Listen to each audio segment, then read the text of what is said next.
اللهم صل وسلم وبارك عليك يا حبيبي يا رسول الله.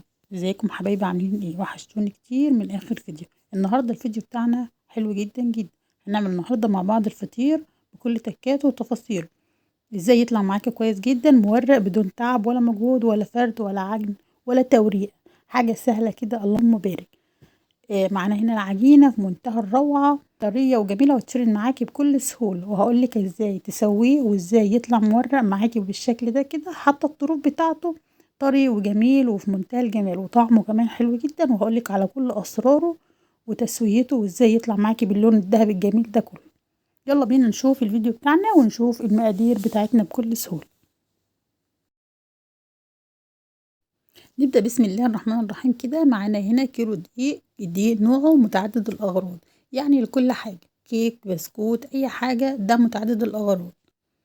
هنزل عليه بمعلقة ملح ومعلقة سكر. يبقى مقاديرنا سهلة وبسيطة. كل الموضوع كيلو دقيق ومعلقة ملح ومعلقة سكر، مكونات موجودة في كل بيت، بسيطة وسهلة ومفيش فيها أي حاجة. هقلبه كويس جدا جدا. طبعا الدقيق بتاعنا منخول كويس جدا. ومعايا هنا كوباية مية. المج ده كبير، يعني بمعادل كوبايتين، هياخد معايا المقدار من كوبايتين أو كوبايتين ونص على حسب الدقيق بتاعي. هننزل بقى كده واحدة واحدة بالتدريج على الدقيق. المية اللي معانا فترة خالص بسيط، يعني دافية كده علشان احنا بس في الشتاء. تمام. هنزل بقى عليها واحدة واحدة كده. العجينة بتاعتي محتاجاها تكون طرية كده، بتلزق حاجة بسيطة، بحيث ان تبقى سهلة معايا في الفرد وتبقى كويسة جدا جدا. هبدأ انزل كده واعجن بسم الله، ونبدأ نعجن كده ونقلب كويس كده. المقادير بتاعتنا كويس، والفطير بيحتاج عجين كويس جدا، يعني مش تعجني كده عجنة وتجري، لا، عايزينها تبقى عجينة طرية وجميلة كده بالشكل اللي معايا ده كده. طبعا انا خلصت وكملت العجن عشان ما اطولش عليكم الفيديو. بعد كده هنبدأ انزل عليها ب3 معالق زيت او ربع كوباية زيت صغيرة زي ما احنا شايفين كده.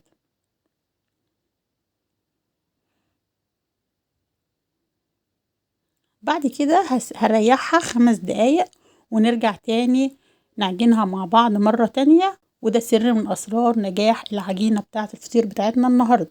ده اول سر من اسرار الفطيرة بتاعتنا.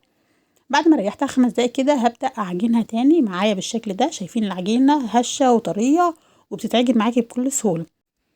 هنلمها كده لحد ما تبقى معانا ناعمة كده العجينة تحت ايدك بالشكل ده كده، وتكون بتلزق سيكة كده معاكي، علشان كده ده من نجاح الفطير. هريحها بقى 5 دقايق كده. وبعد كده جهزت معايا السمنة اللي هشتغل فيها. جبت صينية كده وجهزت فيها السمنة اللي معايا كلها عبارة عن كوباية و3 معالق زيت. الزيت بديها لمعة كده، وده برضو بديكي لون الذهبي الجميل. بعد كده ببدأ أقطع كده العجينة بتاعتي عبارة عن كور كده متساوية، على حسب ما انت عايزة بقى، كبيرة أو صغيرة، المكان الفرد بتاعك. أو تقسمي العجينة 2 4 زي ما تحب. بس الطريقة دي هتسهل عليكي جدا، مش هتحتاج منك فرد ولا مجهود ولا تعب ولا توريق ولا أي حاجة في العجينة. بعد ما خلصت كده الكور بتاعتي تقطيع العجينة، ببدأ كده أدهنها. والسمنة اللي معايا سمنة بلدي، عندك زبدة تمام، عايزة تعملي زبدة وسمنة الاتنين مع بعض خليط، عندك نص سمنة بلدي على سمنة عادية، زي ما تحبي خالص، مفيش أي مشكلة. هغرقها كده. بغرقها كده. والسمنة اللي بنحطها دي بتبقى سر من أسرار الفرد بتاع الفطير بتاعنا، بتسهل عليكي جدا جدا. كل اللي احنا هنعمله بقى بنغطيها ترتاح ربع ساعة 10 دقايق، وبعد كده هنرجع لها تاني. وبرضو السمنة اللي احنا استخدمناها بنستخدمها في الفرد، يعني مش بنرميها ولا أي حاجة، هي دي من ضمن كوباية السمنة بتاعتنا.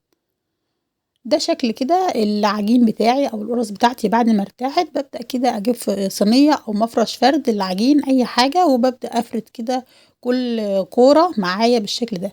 شايفين ما شاء الله، كل ما بتريح العجينة ويكون مخدومة في العجن بتاعك بتتفرد معاكي بسهولة جدا زي ما احنا شايفين كده. بجيب بقى كوباية السمنة. طبعا احنا في البرد والجو برد وكده في الشتاء، فالسمنة بتمسك شوية، بس هي طبعا بحرارة المطبخ يعني مش جامدة قوي ولا حاجة معايا. باحط بقى سمنة كده. باخد شوية سمنة وبابدأ أفرد في العجينة، أفردها ناعم رقيق جدًا جدًا، زي ما إحنا شايفين كده بتتفرد بسهولة جدًا، مش محتاجة مجهود ولا وقت ولا أي حاجة خالص. باحط برضه شوية سمنة كده وبافرد لحد ما العجينة بتاعتي تبقى رقيقة خالص، بحيث إن أنا أبقى شايفة الصينية بتاعتي من تحت. وبنفرد الطروف كمان كويس جدا، وما تقلقيش انها اتقطعت معاكي او اتخرمت او اي حاجه، ده كله عادي خالص في العجينه بتاعتنا، مفيش اي مشكله خالص، بيطلع معاكي زي الفل وما تقلقيش خالص. بنبدا نفرد كده واحده واحده زي ما احنا ماشيين كده بالطريقه دي، سهله بسيطه، متستصعبيش الموضوع، بيبقى معاكي سهل جدا. بعد ما خلصت كده هبدا ادهنها كده بحته سمنه، وابدا اطبقها كده على شكل ظرف بالشكل اللي معايا ده كده. هركنها بقى على جنب، وبعد كده اجيب الكورة التانية وافردها بنفس الطريقة. وطبعا انا عاملة كور صغيرة علشان المكان عندي، فانت تقدري تعمليها تقسميها العجينة كلها على 2 أو 3 على حسب المكان بتاعك كبير او صغير.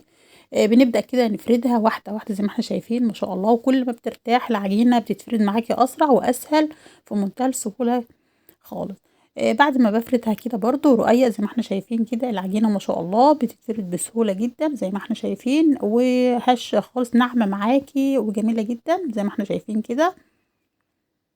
ببدأ برضو ادهن كده شوية سمنة تاني بعد ما افردها خالص، وافرد الطروف علشان ما تبقاش تخينة. ببدأ اجيب كده الكورة الاولانية اللي انا طبقتها ظرف، اللي انا العجينة الاولانية دي، واحطها واطبق ظرف تاني عليها، واعمل كده بنفس الطريقة برضو الكورة اللي بعد كده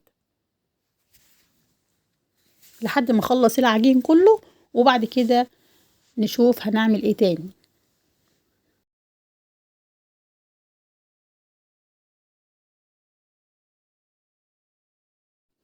وده شكل العجينة معايا بعد ما خلصت تماما. قسمتهم على 2، عملتهم فطيرتين، الكيلو قسمته على 2، تقدر تعمليه على 3 أو 4 على حسب ما انت عايزة الحجم بتاعه. انا هعملهم 2 كبار كده حلوين.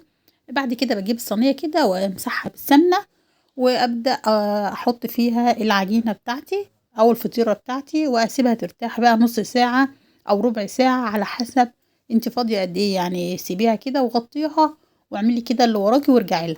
تمام. بعد كده ما ارتاحت شويه هبدا ادهنها كده بحته سمنه وابدا افرد في منتهى الجمال، بتتفرد معاكي بسهوله جدا، حلوه جدا ما شاء الله. شايفين الهوا وانت بتخبزي كده بتتفرد معاكي بسهوله جدا. الهوا اللي جوه ده هو ده اللي هيدينا التوريقه بتاعته، تقدري بقى تعملي الحجم اللي انت عايزاه صغير، يعني بتحبها تخينه شويه بتحبها رقيقه، المقاس ده مظبوط كده ومناسب. بجد حلوة قوي قوي الطريقة دي، اعتمديها مش هتندمي عليها، والله العجين مورق جدا، الفطيرة تحفة تحفة، وهنشوفها في اخر الفيديو بيكون شكلها ازاي. انا حبيت الطريقة دي جدا جدا، عملتها قبل كده صراحة بس ما نزلتهاش على القناة. تمام. انا خبزت اول واحدة معايا كده، وبعد كده هخبز التانية بقى، وبعد كده هنشغل الفرن. التسوية بقى بتكون ازاي؟ التسوية بتكون على درجة حرارة عالية زي البيتزا كده، لو بتشتغلي في الفرن البوتاجاز بتاعك العادي بتفتحي كده البوتاجاز من فوق ومن تحت وبتحطيها فيها، ما بياخدش وقت خالص، مجرد 10 دقايق وبيطلع معاكي في منتهى الروعة. شايفين ما شاء الله اللهم بارك الشكل واللون، والله الكاميرا ظلماه، الإضاءة تحفة، العجينة تحفة. يعني بصراحة أنا مش عارفة أصلا لسه سخن فإيه، مش عارفة أتحكم إن أنا أقطعه. شايفين التوريقة اللي في الفطيرة عاملة إزاي ما شاء الله، والطروف كمان مش تخينة ومش مكلكعة ولا فيها أي حاجة، تحفة تحفة تحفة اللهم بارك. لو وصلتي معايا بقى لحد هنا يا ريت ما تبخلش علينا باللايك والاشتراك في القناة لأول مرة تشوفها، وتفعيل الجرس ليصلكم كل فيديوهاتنا بإذن الله. شايفين اللهم بارك، أنا بصراحة مش عارفة أتحكم فيها عشان سخنة جدا. جميلة جميلة، ومعلقتين الزيت بيديكي اللمعة بتاعتها دي وبيديكي اللون الذهبي، وبيخليها كده حلوة قوي قوي. واهم حاجة بعد الفطير بتاعك ما يخرج من الفرن تجيبي كده بخاخ وترشي عليه مية كده وتغطيه بكيسة عشان يفضل معاكي طري وسخن، وما يبقاش ناشف معاكي وما يتكسرش. شايفين ما شاء الله، شايفين الجمال والحلاوة بتاعته، والله لونه حلو جدا جدا ما شاء الله، والاطراف تحفة. شوفي، حابة اوريكي بس شوفتي التوريقة بتاعته عاملة ازاي، ورقة من ورقة زي ما احنا شايفين، رقيق جدا وطري خالص خالص، وطعمه في منتهى الجمال. وزي ما قلنا اهم حاجة في العجينة بتاعتنا او في الفطير ان انت تريحيه بعد كل مرحلة، يعني كل ما تخبزي او تعملي فيه خطوة تريحيه. شايفين الجمال اللهم بارك. ما تنسوش بقى العسل والجبنة والقشطة والحاجات دي، والله يتاكل حاف، تحفة بجد اللهم بارك، ريحته وطعمه في منتهى الروعة. اسيبكم بقى على خير واشوفكم في فيديو جديد ان شاء الله، واتمنى الفيديو يكون عجبكم واكون افدتكم بمعلومة ولو بسيطة. محتاجين اي حاجة اكتبولي في التعليقات. سلام.